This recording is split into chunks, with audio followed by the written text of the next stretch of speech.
assigns the responsibility for making laws to the legislative branch. Congress. Congress is divided into two parts, or houses: the House of Representatives and the Senate. The bicameral Congress was a compromise between the large states, which wanted representation based on population, and the small ones, which wanted the states to have equal representation. Article 2 details the executive branch and the offices of the president and vice president. It lays down rules for electing the president Through electoral college, eligibility must be a natural-born citizen at least 35 years old. and term length. The 12th and 25th Amendments modified some of these rules. Article 3 establishes the judicial branch with the U.S. Supreme Court as the federal court system's highest court. It specifies that federal judges be appointed for life unless they commit a serious crime. This article is shorter than Articles I and II. The Federal Convention left much of the work of planning the court system to the first Congress. The 1789 Judiciary Act created the three-tiered court system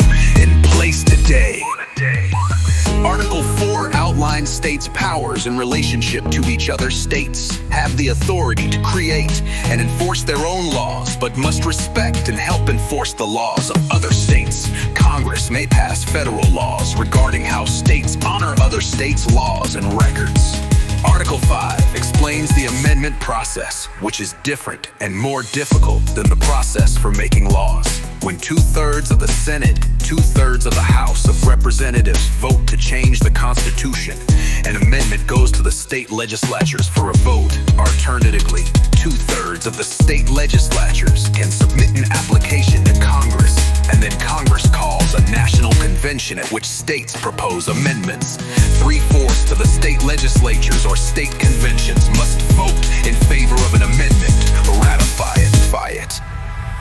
Article 6 states that federal law is supreme or higher than state and local laws. This means that if a state law conflicts with a federal law takes precedence. Article 7 describes the ratification process for the Constitution. It called for special state ratifying conventions. 9 states were required to enact the Constitution. Rhode Island became the 13th state to ratify the Constitution in 1790. This was a short overview of the Constitution.